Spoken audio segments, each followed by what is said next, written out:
Cześć moi mili, z tej strony Adam Chodorowski ze sklepu modelarskiego tankmodels.pl oraz kanału modelarskiego na YouTubie Tank Models TV.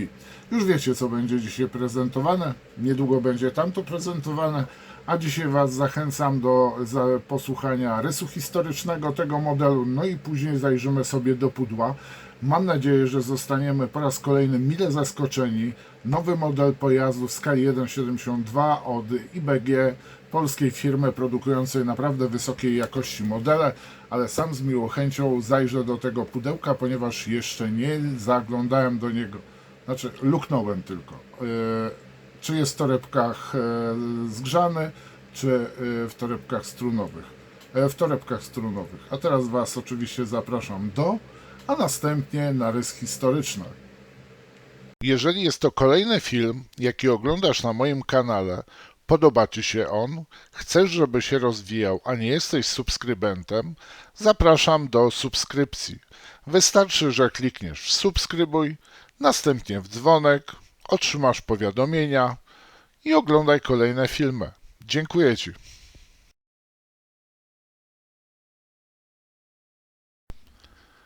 Ciężarówka Bedford MW model 1939, który widzicie w tej chwili na swoich ekranach, była jednym z koni roboczych armii brytyjskiej w okresie II wojny światowej. Jego historia zaczyna się w 1935 roku, kiedy brytyjski War Service zgłosiło zapotrzebowanie na nową, uniwersalną, lekką ciężarówkę o klasycznym napędzie na tylną oś 2x4 i ładowność 15 cwt, czyli 15 centarów angielskich, równe było około 750 kg. Pojazd miał być podstawową ciężarówką brytyjskich batalionów piechoty. Do konkursu zaproszono różnych producentów, ale finalnie uznanie zyskał projekt firmy Bedford Vehicles Limited z Luton o nazwie WD-1. Prototyp był modyfikacją dwutonowego podwozia, które skrócono i uterenowiono, można tak powiedzieć. W trakcie przeprowadzonych w północnej Walii prób poprawiono znacznie możliwości pojazdu, między innymi zwiększając prześwit i montując terenowe opony. W 1938 roku zamontowano w pojeździe mocną jednostkę napędową. Był nim sześciocylindrowy silnik benzynowy Bedford o pojemności 3,5 litra i mocy 72 koni mechanicznych. Został on sparowany z dość krótką, czterobiegową skrzynią i sprawił, że ważący 2 tony, może trochę więcej, i długi na zaledwie 4 metry pojazd wykazywał się znakomitą sprawnością. Mimo napędu na jedną oś, prędkość maksymalna wynosiła 65 km na godzinę, a 91-litrowy zbiornik paliwa pozwalał na przejechanie do 430 km. Produkcja seryjna ciężarówek, nazwanych finalnie Bedford MW, ruszyła w 1939 roku. Wszechstronność konstrukcji okazała się na tyle duża, że szybko zyskała ona uznanie także poza oddziałami piechoty brytyjskiej, dla której była dedykowana. Cieszyła się dużym uznaniem również po przejęciu przez niemieckich żołnierzy z Afrika Korpus. Na kolejnym zdjęciu jest widoczny właśnie Bedford MW, ale uwaga, na masce ma rafowskie malowanie. No tutaj widzimy właśnie tego Bedforda MW w trakcie tankowania paliwa. Nie jest określona lokalizacja tego Bedforda. Możliwe, że jest to Afryka, możliwe, że jest to Sycylia, a może jeszcze inne miejsce. I tutaj na koniec, to jest ostatnie zdjęcie, chciałbym Was poinformować, że powstało wiele innych wariantów, odmian Bedforda MW, ale o nich będę mówił w kolejnych filmach z serii Unboxing and History.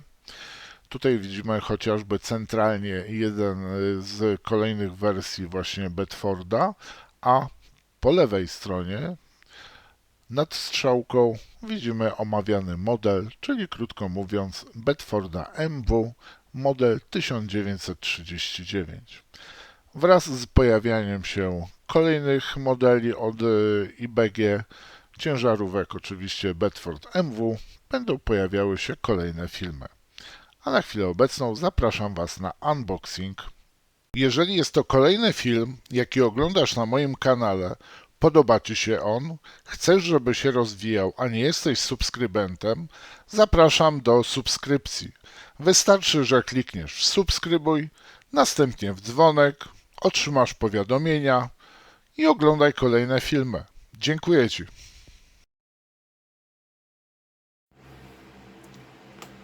Tak prezentuje się pudełko z najnowszym modelem Bedforda MW. General Service Open Cup Aeroscreen w skali 1,72. Ukrywa się pod numerem 72160. Ten model zaskoczył wielu modelarzy. Nie spodziewali się, że doczekają się właśnie tej odmiany Bedforda w skali 1,72. Proszę bardzo, mówisz i masz, IBG wypuściło. Co mamy tutaj po bokach pudełka? Proszę bardzo, mamy raz, dwa, trzy malowania. Jeden to chyba jest nawet pustynne malowanie, to już mi się podoba ten model. Najprawdopodobniej europejskie i kolejne europejskie, ale to przypomina mi już późniejszą Europę, czyli 44 rok. Co poza tym? Zapowiedzi, znaczy to nie są zapowiedzi, tylko to jest po prostu wskazane przez producenta modele, które są już do kupienia, a więc mamy wyszczególnionego Centaura, Chariot, jak i również Daimler Armored Car Mark I z Little Johnem. Myślę, że teraz najwyższa pora zajrzeć do opakowania. Pudełko jak standardowo miękkie z góry, twarde wewnątrz, czyli mamy pudełko, które bardzo nam się może przydać, na przykład na farbki, kleje. No i mamy instrukcję. Tu muszę też podziękować, przede wszystkim chyba tego nie zrobiłem, Brunonowi Różyckiemu, który przygotował dla mnie taką skróconą wersję rysu historycznego. Jeżeli podziękowałem Brunon, no to drugi raz dziękuję. Mamy instrukcję. Torebkę z blaszkami, jak i również z kalkomaniami. Raz, dwa, trzy, 4, 5, 6 woreczków, czyli będziemy mieli bardzo dużo odmian tego modelu. IBG wysłuchało moich modłów i zamieszcza wreszcie również w pojazdach krótką monografię, z tym, że z tego co ja tu widzę, tu znajdziemy o wszystkich modelach, czyli wiemy, co ukaże się następnie. Co dalej? Wykaz torebek, czyli tego, co znajdziemy w pudełku. Widzimy, że są to małe ramki, więc tu, tak jak już napomknąłem, będzie dużo innych wersji Bedforda MW. Blaszki jak najbardziej, tylko nie wiem, co to są te czerwone pola na blaszce. Tak zerknę, wiecie co, przy okazji już jak tak zerkam. Tak powinno być. Nie wiem, co to oznacza. Może się dowiemy tego z instrukcji. Znaczy, wy się dowiecie, bo ja wam tylko pokażę fragment instrukcji. Część szybko przelecimy. No i mamy kolejny model z kompletnym silnikiem. Czy kompletnie będziemy mogli go otworzyć, to tego nie wiem, ale już widzę, że chyba nie. Więc najprawdopodobniej musimy poczekać na jaką blaszkę fototrawioną, która umożliwi nam wykonanie otwartej klapy osłaniającej silnik, aby go ukazać. Chyba że czytając książkę o jednostkach specjalnych w Afryce Północnej, najprawdopodobniej jest to ten model Bedforda, który był podobny również wielkościowo do Chevroleta, gdzie Brytyjczycy z jednostek specjalnych, czyli SAS, jeździli kompletnie odkrytym samochodem, tylko był grill z przodu, a jeżeli chodzi o maskę, nie było nic. i najprawdopodobniej to była ta podstawowa wersja. I chyba z tyłu zamocowany był oczywiście karabin maszynowy, talerzowy, nie pamiętam jak on się nazywa teraz. Widzimy, że dużo będzie elementów do sklejania, ale są również, bardzo się cieszę, że są też elementy fototrawione.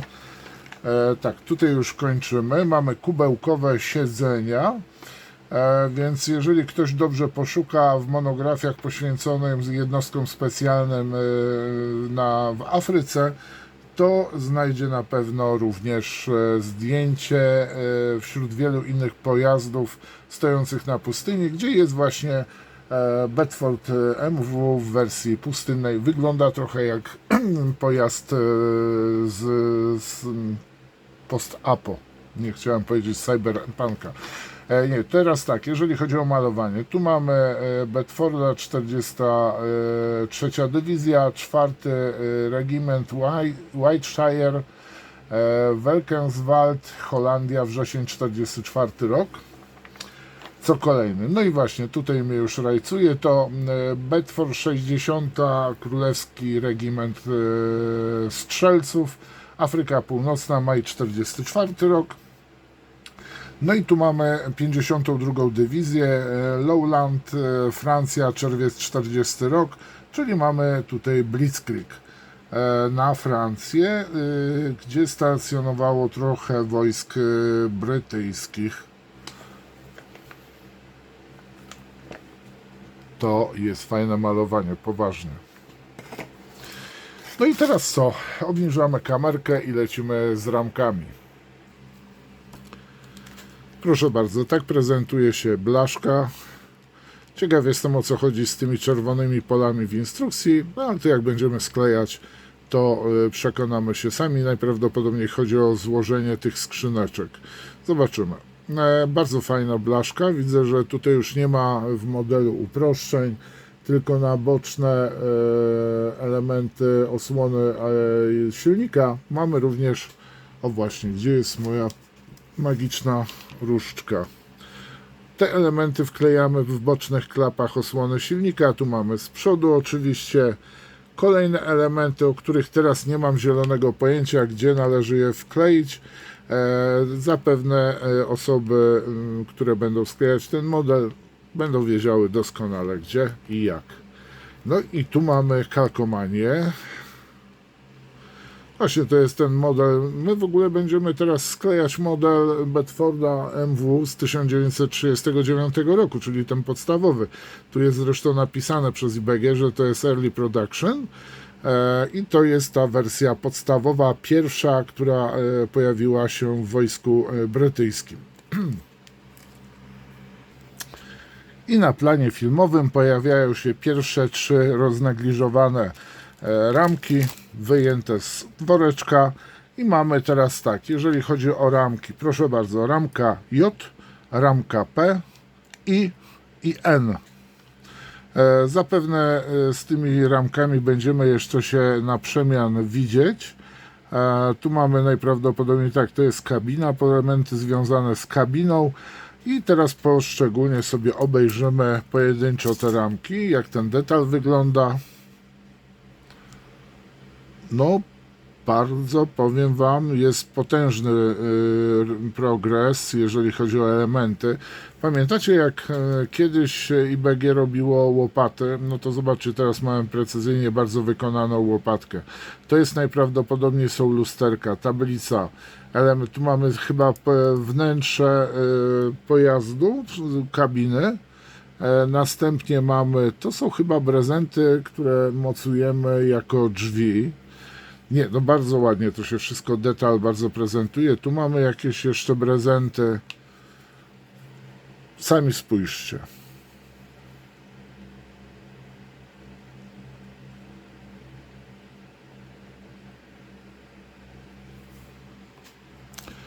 I sięgam teraz po kolejną ramkę, ramkę P.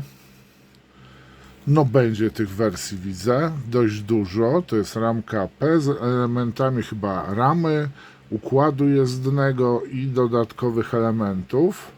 No z drugiej strony ona mniej korzystniej wypada, no bo mamy masę tych podpórek, ale w każdym razie detal jest bardzo dobry. Przynajmniej na pierwszy rzut oka, kiedy elementy są jeszcze uwięzione w ramce. Zobaczymy, jak będą one wyglądały po wycięciu i po wklejeniu, czy wszystkie elementy będą pasowały ze sobą, ale wątpię w to, żeby nie pasowały. IBG już jest na tyle dorosłą firmą, dojrzałą, że nie pozwoli sobie na jakieś niedoróbki. Mam nadzieję, że już najpierw drukują, sklejają elementy i następnie poprawiają na ramkach. Kolejne elementy, ramka N.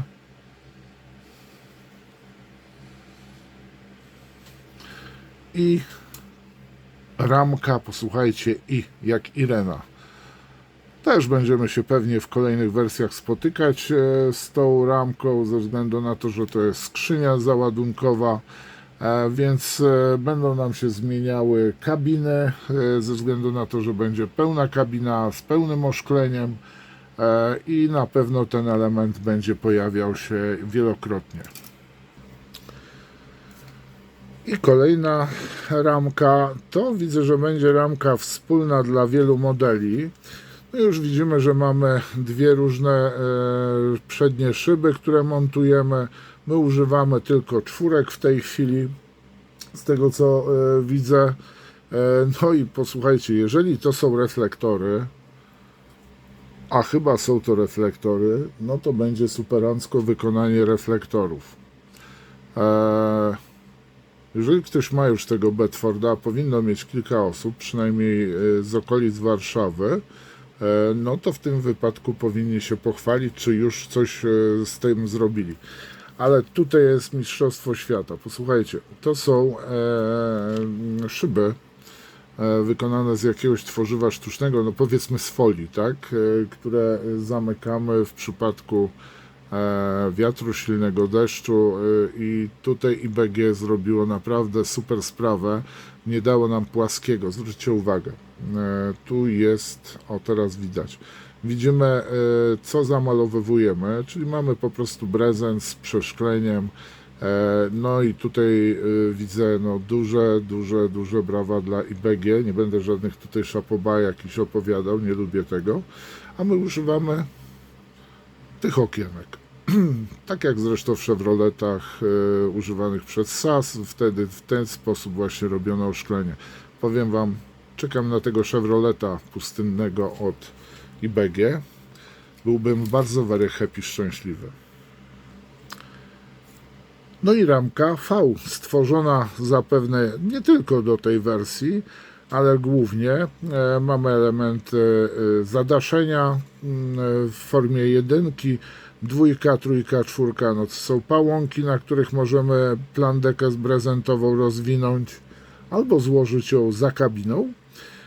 No i elementy samej skrzyni, czyli tego, co mamy za szoferką, gdzie możemy sobie usiąść i pojechać.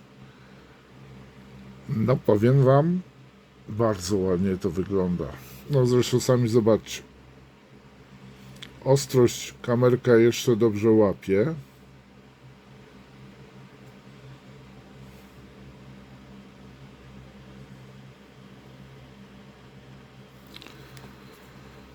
A z drugiej strony tak samo wyśmienity detal.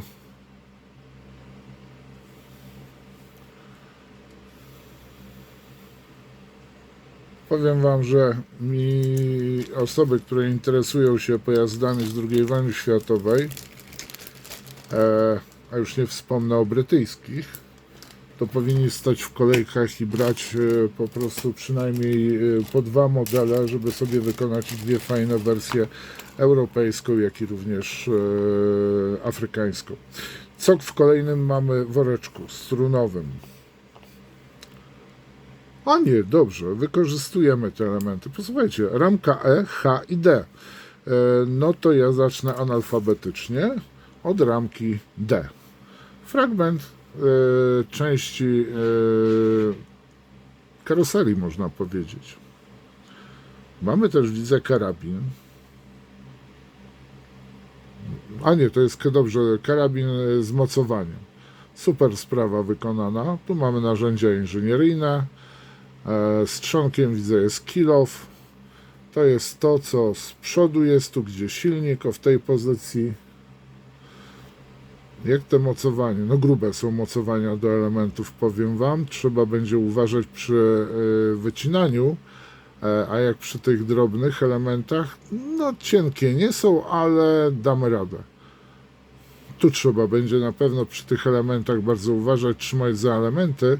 Mówię tutaj o tych piątkach, żeby te elementy po prostu po pierwsze nie popękały, po drugie trzeba tak wycinać, żeby jak najmniej zostało ramki na elemencie, żeby później, no i żeby nie uciekła, no i przy obróbce, żeby było jak najmniej. Czyli można ciąć na 2 razy, z jednej strony i z drugiej strony, no bo jest dość duże, grube mocowanie tych elementów.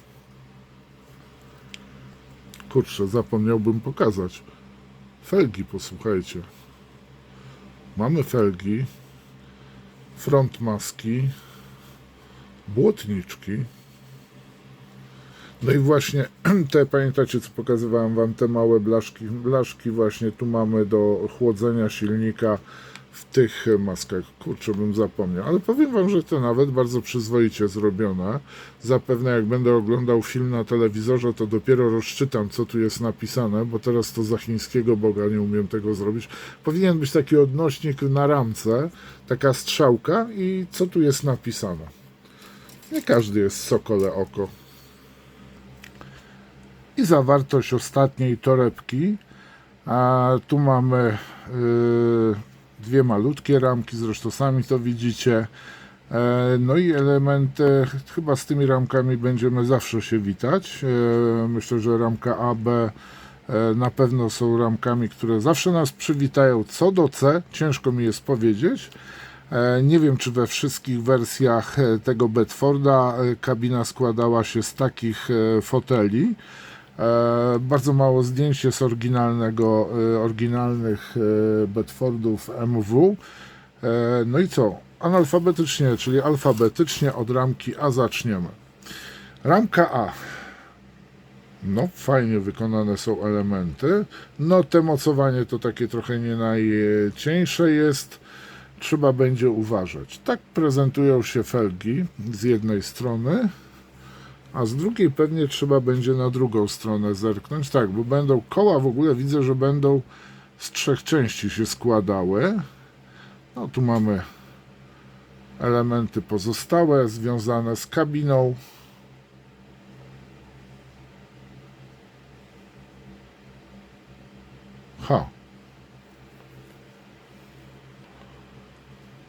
No powiem Wam, że nabrałem apetytu, a jestem po obiedzie.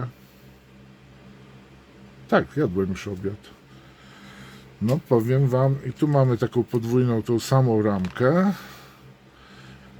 I to jest ramka C. No tak, B zapomniałem, ale to zaraz Wam pokażę. No i tutaj idzie dobrze i BG. Posłuchajcie, kanister z 2 elementów się składa. No i popatrzcie, tu mamy uchwyt do kanistra, a tu mamy korek do kanistra. To nie mam zielonego pojęcia. Może to jest kolejny, tak, wiecie co, to jest coś takiego, co wkładamy tutaj, ten lejek, nie lejek, tylko no po prostu z czego wylewamy daną ciecz w kanistrze, czy to woda, czy benzyna, a może i jeszcze coś innego, na przykład cekopówka. W każdym razie bardzo fajnie to się prezentuje, no coraz lepiej. Powiem Wam, że naprawdę IBG podnosi praktycznie poziom wykonania, jakość wykonania. Można powiedzieć na podstawie oglądania ramek oczywiście, no to powiem Wam, z modelem na model idą do góry cały czas. Tu nie można powiedzieć, że obibokują. Widzę, że jest naprawdę duża jakość tych modeli. Teraz mamy ramkę B, która powinna znaleźć się pomiędzy A a C oczywiście. No i mamy elementy resorów układu jezdnego silnika. Tutaj jakby komuś było za gorąco, ma wiatrak. No i silnik. Powiem Wam, mała popierdółka ten silniczek jest, no bo większej tutaj nie włożymy. Ale kurczę, detal jest niezły.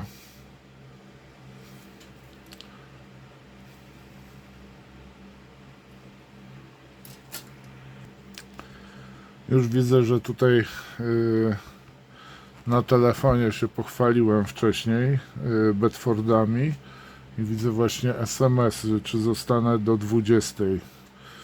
Nie.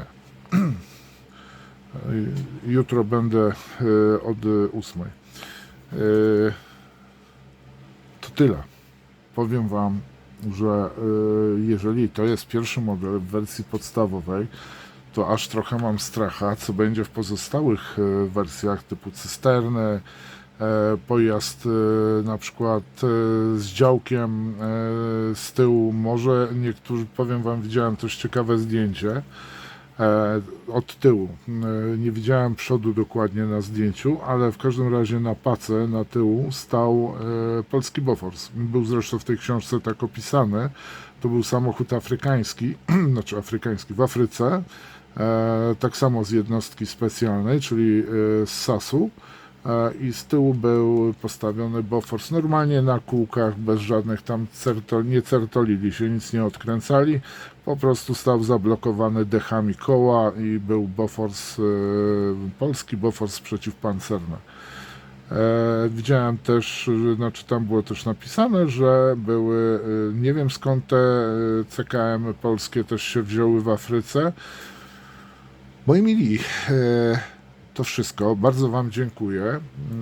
Chciałbym, wiecie, do czego Was zaprosić i również o co prosić, jeżeli macie taką możliwość. Szykuje się zakup paru ładnych rzeczy, no i kolejne filmy. Mam nadzieję, że Wam się kolejne filmy też spodobają. Dziękuję Wam za uwagę. Lajkujcie w ten sposób. Pozdrawiam tego jednego, co ciągle wali facet, kurczę, nie wiem, facet, babka, ciągle łapa w dół leci. Nie wiem, o co chodzi. Film nie trwał 5 sekund. Jedna łapa w dół już jest. Pozdrawiam Ciebie też. Mamy jakiegoś psychopana. Dobra, dziękuję Wam serdecznie. Liczę na fajne dyskusje w komentarzach. Łapki z kciukiem w górę oczywiście. Nie zapominajcie o tym. Obejrzałeś, podoba Ci się, łapa w dół, w górę, tak. Dziękuję Wam. Do następnego unboxingu. Pozdrawiam Was gorąco. Może z tym gorąco bez przesady, bo jest gorąco, ale w każdym razie pozdrawiam Was ciepło. Trzymajcie się. Hejka.